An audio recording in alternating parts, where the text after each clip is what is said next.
কেন বলবেন আপনি? আমি রাজনৈতিকভাবে সাইডলি মাফিয়া প্রধানমন্ত্রী বিএনপি ছাড়া আর কোনো দলের নাম নেন না কেন? সংসদে তো প্রধান বিরোধী দল জাতীয় পার্টি সেই কবে থেকে, কই তার নাম নেন না কেন? আমাদের যেমন রুবিন ফারহানা বলে গেল যে খুব খারাপ নাকি অবস্থা, খোলার একটা ঘটনা নিয়ে সে খুবই চিৎকার চেঁচামেচি করে অনেক প্রতিবাদ করে গেছে।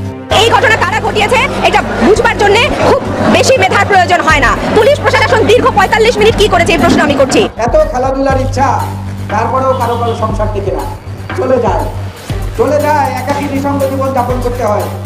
এত যখন খেলাধুলা করার ইচ্ছা, রাষ্ট্রকে নিয়ে দয়া করে খেলবেন না।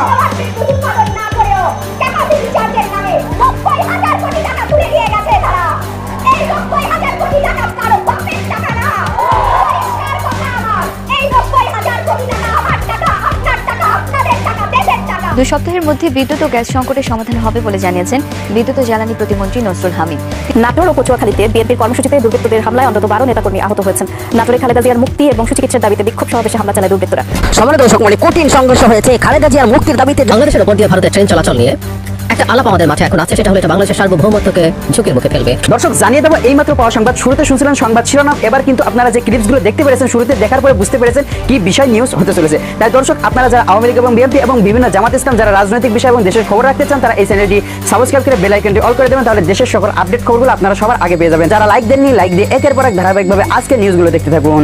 এত খেলাধুলার ইচ্ছা, তারপরেও কারো সংসার টিকে না, চলে যায় একাকী নিঃসঙ্গ জীবন যাপন করতে হয়। এত যখন খেলাধুলা করার ইচ্ছা, রাষ্ট্রকে নিয়ে দয়া করে খেলবেন না, সাধারণ মানুষের জীবনকে নিয়ে দয়া করে খেলবেন না।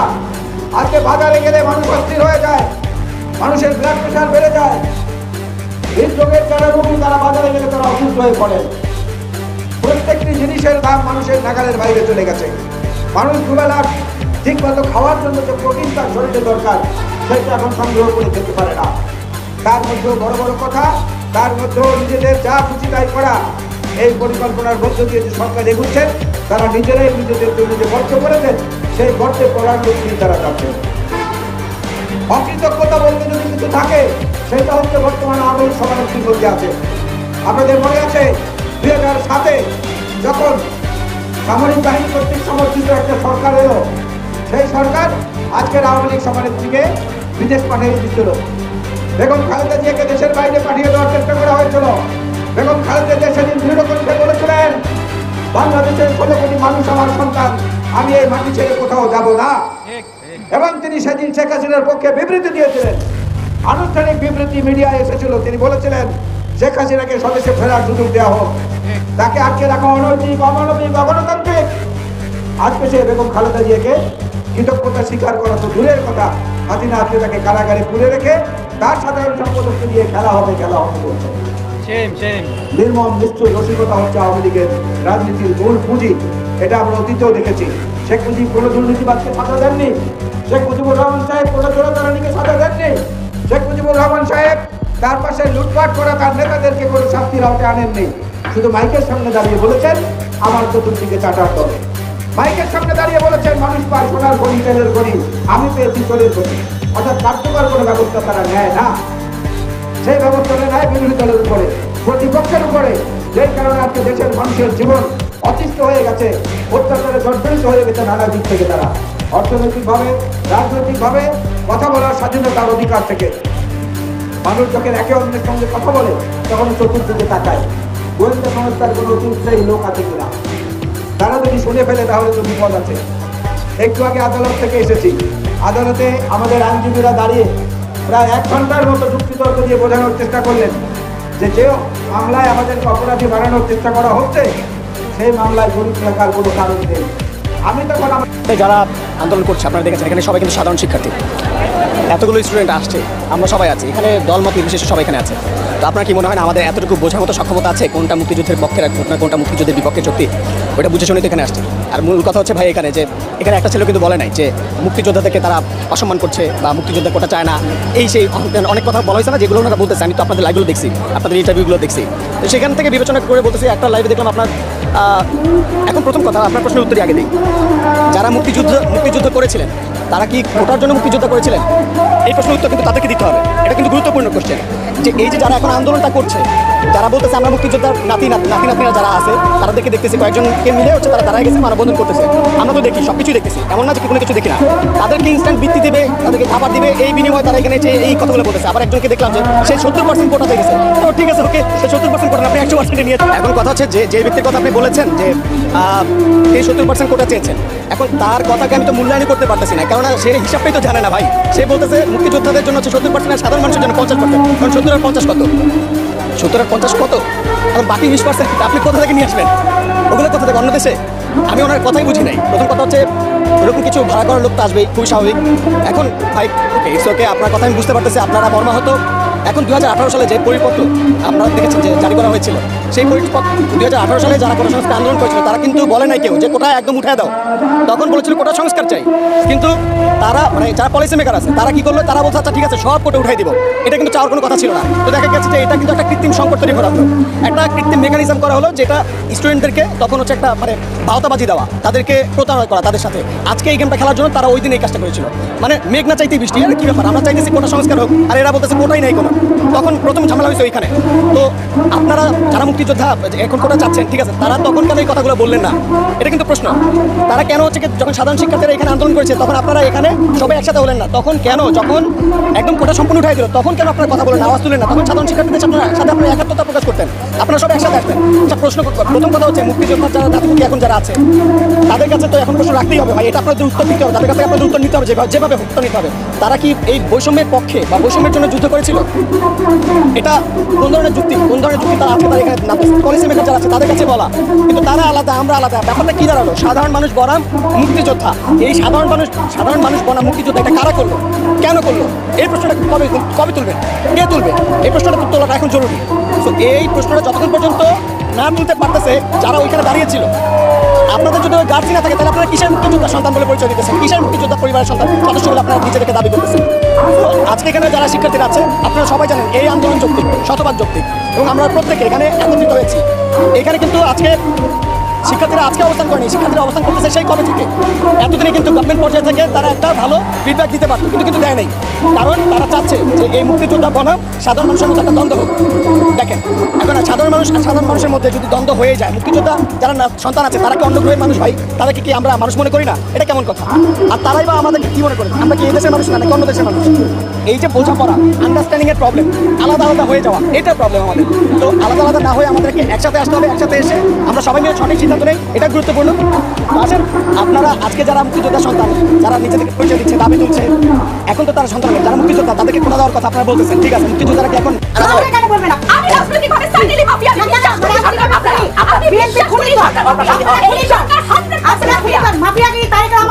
আমার মাননীয় প্রধানমন্ত্রীর জন্য খারাপ লাগে এই কারণে যিনি নানান রকম অপবাদ ঘাড়ে নিয়েও তার দলকে যে কোনো উপায়ে ক্ষমতায় আনছেন, রাখছেন, 300 জন এমপিকে বিনা ভোটে সংসদে রাখছেন এবং তাদের নানান রকম সুযোগ সুবিধা তারা পাচ্ছে এই ভদ্রমহিলার কল্যাণে। কিন্তু উনি কি বলেন এটা ওনার দলের কেউ খেয়াল করে শোনেও না। আমি কয়েকটা হেডলাইন বলি। বাংলা ট্রিবিউন 38 মে 2018, ভারতকে যা দিয়েছি সারা জীবন মনে রাখবে শেখ হাসিনা। NTVBD.com, ভারতকে যা দিয়েছি সেটা তারা সারা জীবন মনে রাখবে। 30 মে 2018। আগের লাইনগুলি পড়েন। আমি শুধু একটা লাইন বলেছি, অর্ধেক পানির মতো কথা। তাহলে ওনার পুরো বিবৃতি পড়ি। ওকে ফাইন, চলেন, ওই সময় যদি থাকে চলেন আসি, পুরো বিবৃতি পড়ি। আওয়ামী লীগ সরকার ভারতকে যা দিয়েছে দেশটি তা সারা জীবন মনে রাখতে হবে বলে মন্তব্য করেছেন শেখ হাসিনা। আরো শুনবেন? বলবো? আপনি সময়ও টানবেন, আপনি বক্তব্য জানতে চাইবেন। আমি একটা কথা বিনীতভাবে বলবো, খুবই বিনীতভাবে বলবো, আপনার দলের নেত্রী আপনারা ওনার বক্তব্য জানেনই না। একজন বলে প্রধানমন্ত্রীর জন্য খারাপ লাগলে, যদি খারাপ লাগতো সেটা আপনার বাবার লাগতে পারতো, বা আপনার বাবার জন্য আপনার বাবা বঙ্গবন্ধুর জন্য আপনার বাবার খারাপ লাগতো। আপনি তো প্রধানমন্ত্রীর জন্য খারাপ লাগবে না। প্রধানমন্ত্রী সমালোচনা করবেন, আবার আপনি সংসদে যোগ দিয়ে গাড়ি বাড়ির জন্য কথাগুলো কি রেলেভেন্ট না? প্রধানমন্ত্রী সমালোচনা করবেন, যেই লাইনটা বলেছিলাম এটা কি সরকার আছে না? আপনি আমার কথা শুনবেন। প্রধানমন্ত্রী সমালোচনা করবেন, এই লাইনটা কি উনি বলেছেন না বলে নাই? মানে মাফিয়া, আবাসিক মাফিয়া সরকারের কাছে উনি আপনি কিছু জমি নেবেন, গাড়ি নেবেন, সেটা করে আপনি কি করে জানেন? আপনি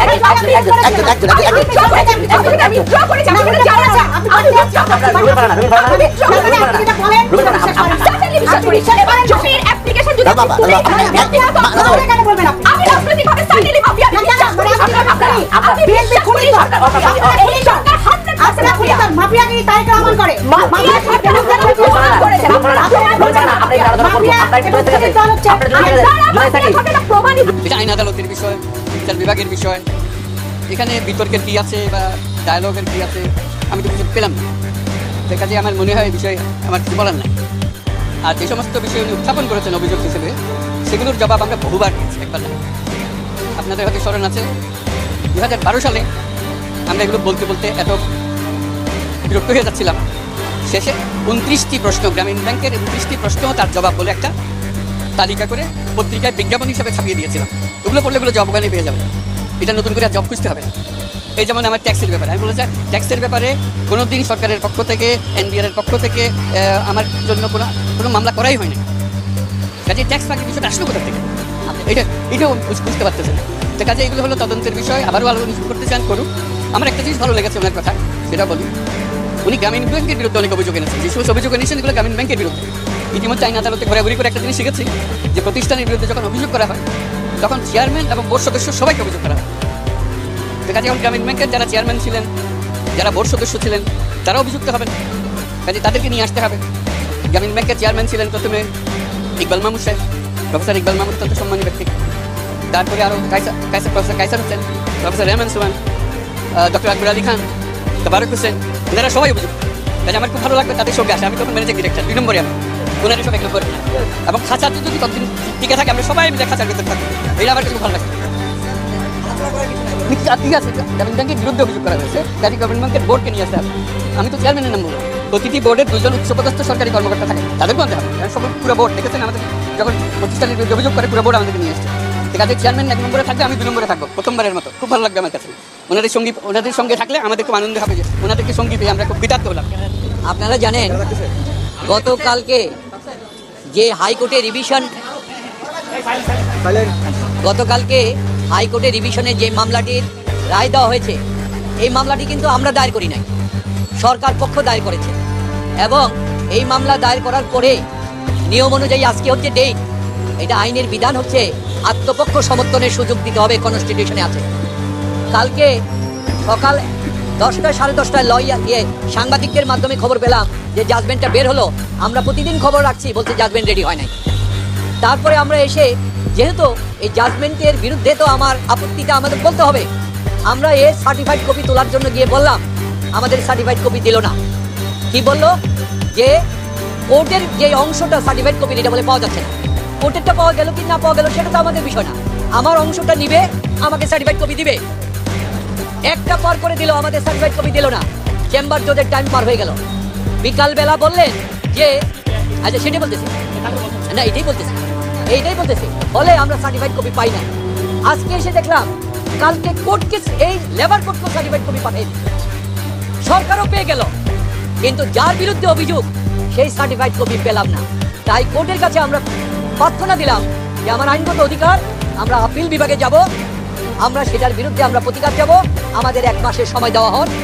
মহামান্য কোর্ট অত্যন্ত আইনগতভাবে দৃষ্টিটা দেখেছেন, এবং যেহেতু আমাদের অধিকার আছে, সেই অধিকার হিসাবে আগামী 14 তারিখ 8 পর্যন্ত আমাদের সময় দিয়েছে।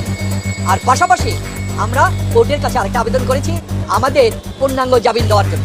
তার কারণ হিসাবে আমরা উল্লেখ করেছি, আপিল আদালতে কখনো আসামির উপস্থিতি লাগে না, কারণ এটা বিচারিক আদালত না। সুতরাং এই যে বারবার খণ্ডকালীন করে তাদের ডেকে আনা হচ্ছে,